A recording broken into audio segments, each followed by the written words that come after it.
नमस्कार दोस्तों, स्वागत है आपका हमारे चैनल एसएफआई बरेली में। दोस्तों, इससे पहले हमने दो चरों वाले रैखिक समीकरण की प्रश्नावली 3.1 को देखा है। उसमें 3 सवाल दिए गए थे और तीनों को हमने बारी बारी से करके देखा था। उनका बीजगणितीय रूप भी देखा था और उनका ग्राफीय जो मेथड था वो भी हमने करके देखा था। आज हम प्रश्नावली 3.2 को करेंगे और प्रश्नावली 3.2 में हमें जो दो पहले ही सवाल दिए गए हैं उनमें हमसे ये कह रहा है कि दोनों सवालों को जो है ग्राफीय विधि से हल करके बताइए कि किसका कितना मान होगा। तो आज की जो हमारी प्रश्नावली है वो प्रश्नावली है हमारी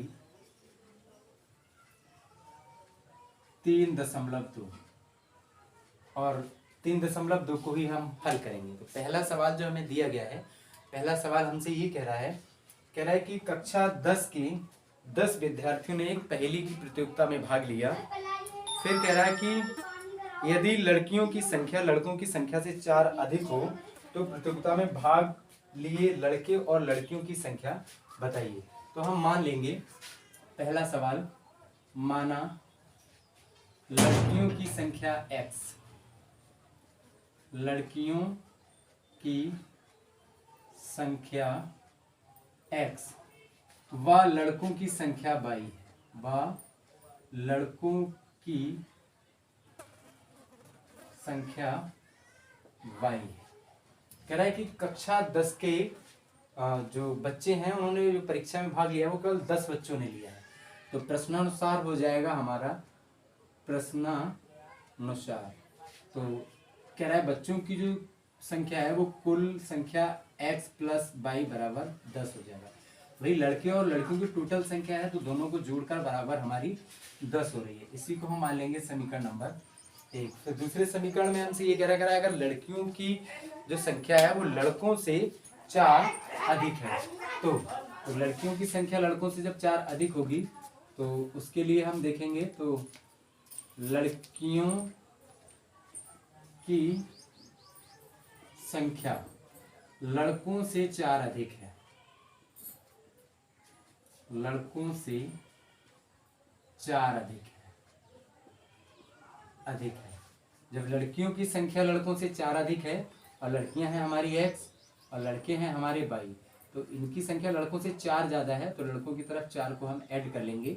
अब y को इधर लाना है तो x माइनस y बराबर 4 और ये हो जाएगा हमारा समीकरण नंबर दूसरा।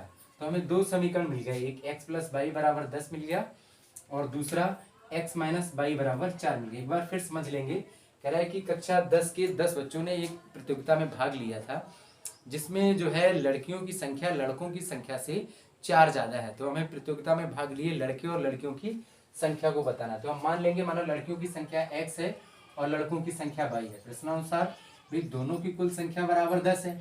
फिर कह रहा है कि लड़कियों की संख्या लड़कों से 4 अधिक है तो लड़कियां x हैं और लड़कियां लड़कों से 4 ज़्यादा है तो y प्लस 4 कर लेंगे और x माइनस y बराबर 4 हो जाएगा, जो कि हमारा समीकरण नंबर 2 है। अब इससे हमें ग्राफीय विधि से मान बताना है तो पहले तो हमें इनका ग्राफ बनाना पड़ेगा और ग्राफ बनाने के लिए हमें इसकी सारणी बनानी पड़ेगी और सारणी में हमें x और y की वैल्यू चाहिए।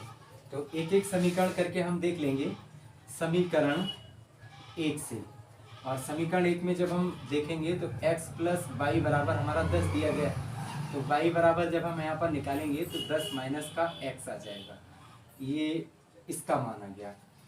तो इसकी हम पहली जब सारणी बनाएंगे तो सारणी 1 हमारी आ जाएगी कुछ इस तरह से, ये हमारी सारणी 1 होगी। तो सारणी 1 को जब हम बनाएंगे तो पहले हम यहाँ पर x लेंगे और y बराबर आ जाएगा हमारा 10 माइनस का x। अब इसके हम अधिकतम 3 मानों को निकालेंगे। तो यहाँ पर हम कोई ऐसी संख्या रखें जो हमारी एक पूर्णांक हो। मैंने पिछले अध्यायों में भी बताया है कि हमारी कोई भी ऐसी संख्या ना हो कि x का मान हम रखें और y का भिन्नात्मक आ जाए, तो उसे हमें ग्राफ पे बनाना थोड़ा टिपिकल होता है। इसलिए हम जो भी मान निकालेंगे वो एक पूर्णांक होना चाहिए। तो यहाँ पर ये मैक्सिमम 10 में है तो x का मान हम कितना माने, तो x का मान अगर हम 2 मान लेंगे तो y का जो है हमारा 10 में से 2 गया 8 आ जाएगा। अगर हम x का मान 4 मान लेंगे तो y का देखिए 10 माइनस x है तो 10 माइनस 4 हो जाएगा और फिर यहाँ पर हमारा 6 बचेगा। दूसरा जब हम x का मान 6 मान लेंगे तो 10 में से जब 6 घटेगा तो y का मान हमारा 4 आ जाएगा। तो ये हमारी सारणी बन गई और सारणी से 3 वैल्यू आ गई हैं। और ऐसे ही हम समीकरण 2 से देखेंगे। तो समीकरण 2 बराबर जो है हमारा वो देखिए, तो समीकरण 2 से, और समीकरण 2 हमें दिया गया है, आप देख पा रहे होंगे x माइनस का y बराबर 4। तो x माइनस का y बराबर 4 हो जाएगा, या x बराबर हमारा हो जाएगा 4 प्लस y। ये हमारा समीकरण 2 हो गया।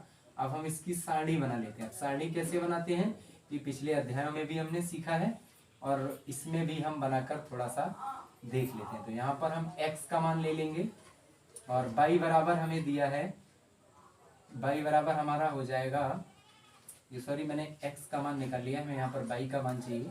तो माइनस y बराबर हो जाएगा 4 माइनस का x, या y बराबर हो जाएगा x माइनस का 4। तो ये हमारा y का मान आ जाएगा, y बराबर आ जाएगा x माइनस का 4। तो हम x का मान यहाँ पर कितना माने कि हमारा एक पूर्णांक आता है। तो हम x का मान जो है पहले 8 अगर मान लें तो देखिए अब y का मान हमारा 8 में से 4 जाएगा, 4 बचेगा। अगर हम x का मान 10 मान लें तो 10 में से 4 घटेगा तो हमारा आ जाएगा फिर 6। अगर हम x का मान 6 मान लें तो 6 में से जब 4 घटेगा तो y का मान हमारा 2 आ जाएगा। तो ऐसे हमने सारणी 1 और सारणी 2 की वैल्यू निकाली है। अब इन दोनों सारणियों को हम ग्राफ पर बनाकर देखेंगे। तो जो ग्राफ हमारा दिया गया है वो ग्राफ हम बना लेते हैं। ऐसे हम ग्राफ को बनाते हैं। मैंने बताया था इसको x अक्ष की धन दिशा कहते हैं, इसको y अक्ष की धन दिशा कहते हैं, इसको x अक्ष की ऋण दिशा कहते हैं, इसको y अक्ष की ऋण दिशा। इसे डैश में मान लेंगे और यहाँ मूल बिंदु होता है हमारा 0,0। तो ये वैल्यू हम देख पा रहे हैं अधिकतम जो है हमारी 10 में है, तो हम इसमें 10 तक ही वैल्यू लेंगे। तो 1 2 3 4 5 6 7 8 9 10, ऐसे हम y की तरफ लेंगे। तो 1 2 3 4 5 6 7 8 9 10, और इनको ग्राफ पर जब हम खींचेंगे तो ऐसे बन जाएगा। अब पहली सारणी से हम देखते हैं कि x बराबर हमें 2 दिया है तो y बराबर 8 है। तो x अक्ष की धन दिशा में हम 2 चलेंगे और y बराबर 8 आ जाएगा। तो ये हमारा थोड़ा सा यहाँ पर आ जाएगा पहला बिंदु। और दूसरा जब हम x बराबर 4 चलेंगे तो y बराबर 6 आ जाएगा। तो x बराबर हमारा 4 और y बराबर 6, तो हमारा इससे ये थोड़ा सा ये आ जाएगा। इसके बाद हम देख पा रहे होंगे जब x बराबर 6 है तो y बराबर 4, तो x बराबर 6 हमारा यहाँ हो जाएगा और y बराबर 4, तो ये यहाँ आ जाएगा हमारा। तो ये हमारे सारणी 1 की जो 3 बिंदु हैं उन तीनों बिंदुओं को हमने ले लिया है और इससे होकर जाने वाली हम रेखा को खींचेंगे। तो ये वाले जो बिंदु होंगे हमारे वो 2,8 होंगे, ये वाले 4,6 होंगे और ये वाले बिंदु हमारे 6,4 होंगे। तो ये हमारा समीकरण 1 की रेखा है। ऐसे हम दूसरे वाले को देखेंगे। दूसरे में जब x बराबर 8 है तो y बराबर 4 है। तो x बराबर जब हम 8 लेंगे तो y बराबर 4 हमारा, x बराबर 8 ये हमारा आ जाएगा यहाँ कहीं पर आ जाएगा, x बराबर 8 और y बराबर 4। दूसरे में x बराबर 10 को जब हम लेंगे तो y बराबर 6 आ जाएगा। तो x बराबर 10 हमारा यहाँ आ जाएगा और y बराबर 6 होगा, तो y 6 का मान हमारा यहाँ कहीं पर ये आ जाएगा। इसके बाद कह रहा है कि x बराबर 6 तो y बराबर 2। तो x बराबर 6 को जब हम फिर देखेंगे तो ये आ जाएगा और y बराबर 2 हमारा यहाँ आ जाएगा ये। तो इनसे होकर जाने वाली जब हम रेखा को खींचेंगे तो ऐसी रेखा आ जाएगी जिसमें पहले जो हमने खींचा है तो एक हमारा ये वाला जो है वो 10,6 हो जाएगा और ये वाला जो है हमारा वो 8,4 हो जाएगा और ये वाला जो बिंदु है हमारा वो 6,2 हो जाएगा। ये वाला जब हम लगाएंगे तो 6 यहाँ पर आएगा हमारा और ये 6,2 हो जाएगा। अब हम देख पा रहे होंगे कि दोनों जो रेखाएं हैं हमारी वो एक दूसरे को प्रतिच्छेद कर रही हैं और एक दूसरे को प्रतिच्छेद करने के बाद ये जो है यहाँ कहीं पर एक दूसरे को प्रतिच्छेद कर रही हैं। तो यहीं से हम होकर जाने वाले इन समीकरणों को देख लेंगे और हम बता देते हैं कि इसका मूल्य जो है वो कितना है। तो अगर हम देख पाए तो ये हमारा लगभग जो है 7,3 पर एक दूसरे को प्रतिच्छेद कर रही है। ये जो प्रतिच्छेद बिंदु है वो 7,3 का है। तो हम कह देंगे कि जो हमारी लड़कियां हैं तो लड़की हमारी हो जाएंगी 7 और लड़के हो जाएंगे हमारे 3। तो ऐसे हम ग्राफ विधि द्वारा लड़के और लड़कियों की संख्या को आसानी से निकाल सकते हैं। आप देख पा रहे होंगे, ये ध्यान रखना है जो प्रतिच्छेद बिंदु होता है वही इसका, और आप आजमा कर भी देख सकते हैं। कह रहा है कि लड़कियों की संख्या लड़कों से 4 ज्यादा है, तो लड़के 3 है तो लड़कियां 4 ज्यादा हैं और टोटल 10 हैं। तो ऐसे हम ग्राफ विधि द्वारा बड़ी आसानी से मान निकाल सकते हैं। तो इसको आपने लिख लिया होगा। अब हम दूसरे सवाल को करते हैं। तो दूसरा सवाल जो हमें दिया गया है,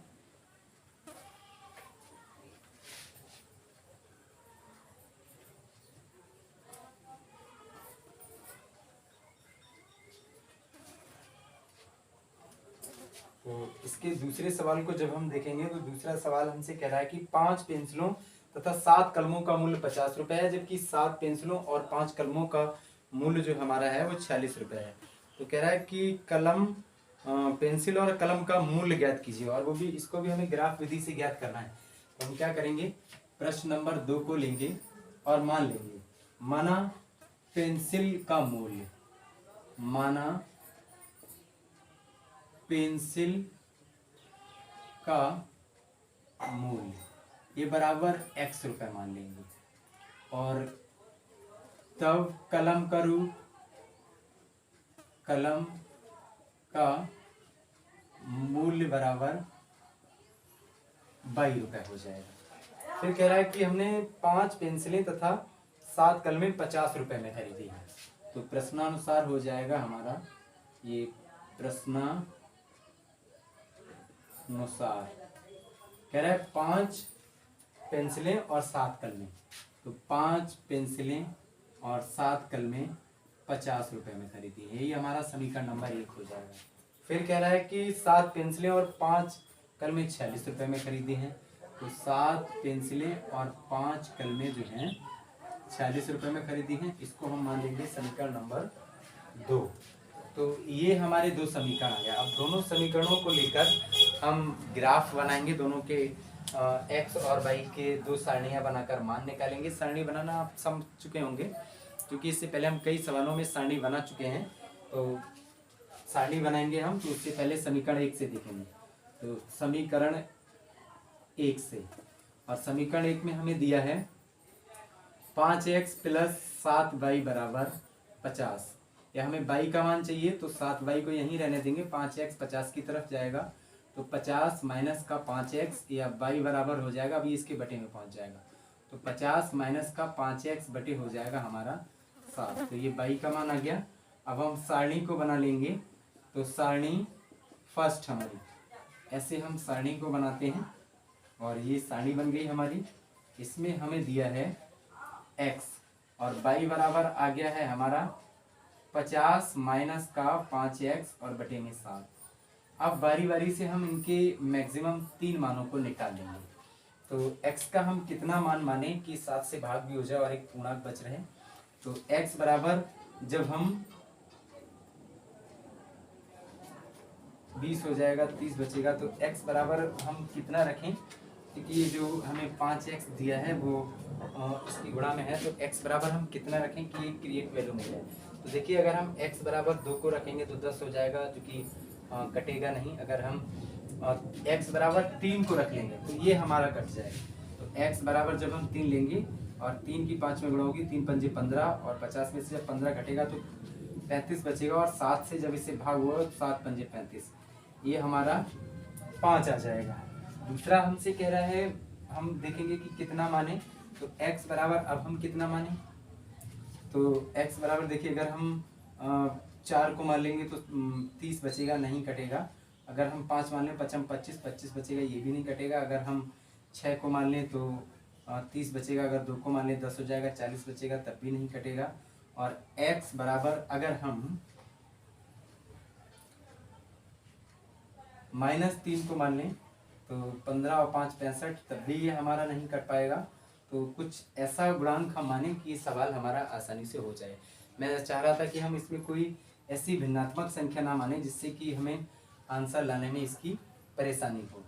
तो एक को हमने 3 मान लिया, एक को इतना मान लेते हैं, तो ये हमारा इतना आ गया। अगर हम x बराबर 0 भी अगर मान लेंगे तो ये 0 हो जाएगा और इतना आएगा, नहीं बनेगा। तो 5 3 15, 5 चौक 20, 5 25, 7 5 35 और 15 बचेगा।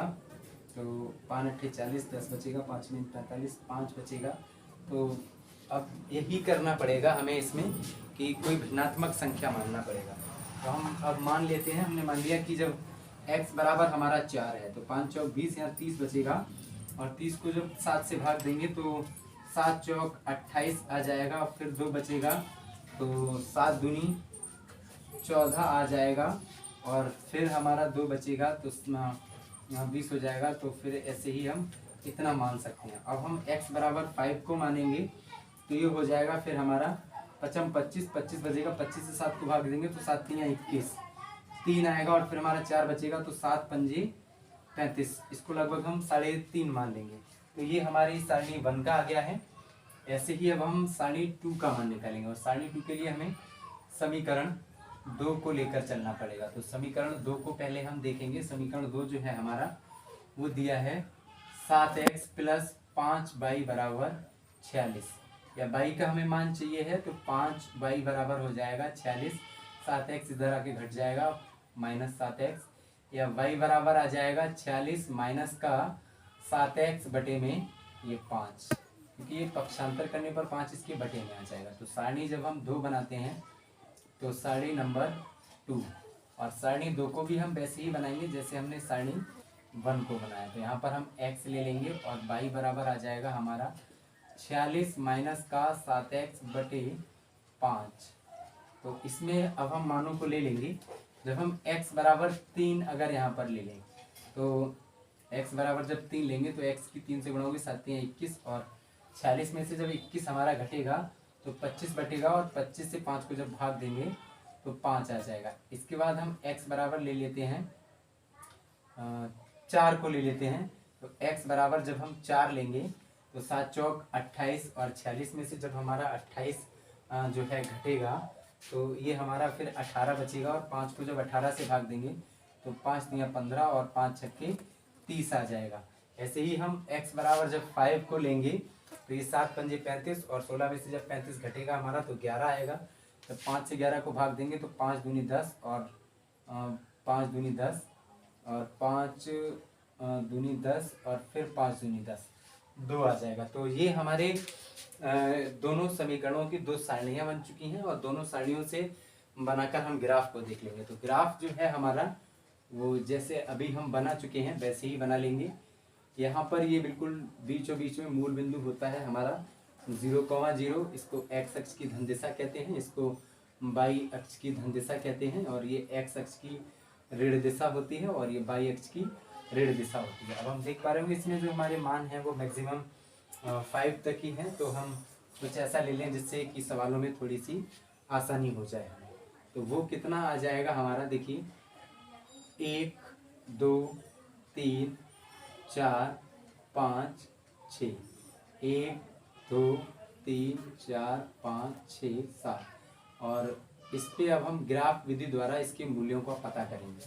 तो x का जब 3 है तो y का हमारा 5 है, तो x का जब 3 होगा और y का जब हमारा 5 होगा तो ये हमारा यहाँ कहीं पर आ जाएगा। फिर x का 4 है तो y का 4 से कुछ ज़्यादा है, तो x का जब हमारा 4 है तो y का 4 से कुछ ज़्यादा है, मतलब यहाँ कहीं पर, और ये हमारा कुछ इस तरह से आ जाएगा। फिर x का अगर 5 है तो y का 3.5 है, तो x का 5 हमारा ये आ जाएगा और y का हमारा 3.5, तो इससे लगभग हल्का सा ये हल्का सा नीचे आ जाएगा। तो हमारी जो रेखा होगी इसकी वो ये बन जाएगी। ऐसे ही फिर हमसे दूसरे में कह रहा है कि जब x का मान 3 है तो y का 5 है, तो x का जब 3 है और y का 5 है तो ये x का जब हम ऐसे देखेंगे लाइन ड्रॉ करेंगे तो इससे हल्का सा ऊपर आएगा। फिर इसके बाद कह रहा है x का 4 है तो y का 3.5 है, x का 4 है तो y का 3.6 है, तो वो हमारा हल्का सा यहाँ कहीं पर आ जाएगा।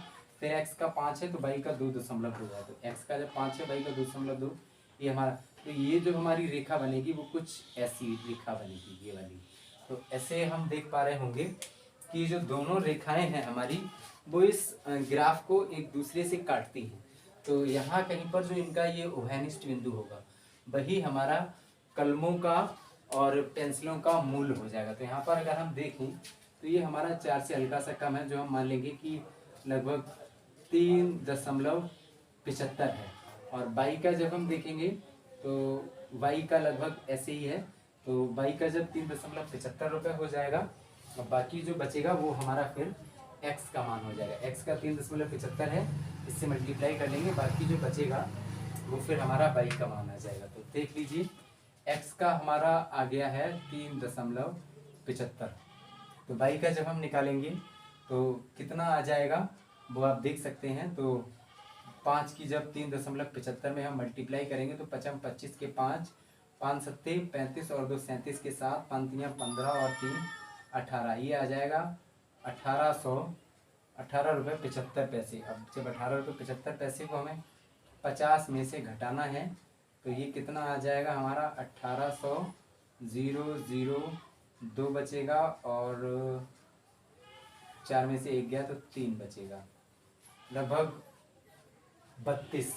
और 32 को जब हम 7 से भाग करेंगे तो ये 7 चौक 28 और 4 बचेगा हमारा 0.7 तो हम देख पा रहे होंगे ये जो हमारा है वो हल्का सा ये जो है 3 से ये भी कुछ ऊपर है, समथिंग 4 के। तो इसको हम मान लेंगे कि पेंसिलों का मूल्य 3.75 रुपये है, और हमारा जो कलमों का जो मूल्य है हमारा वो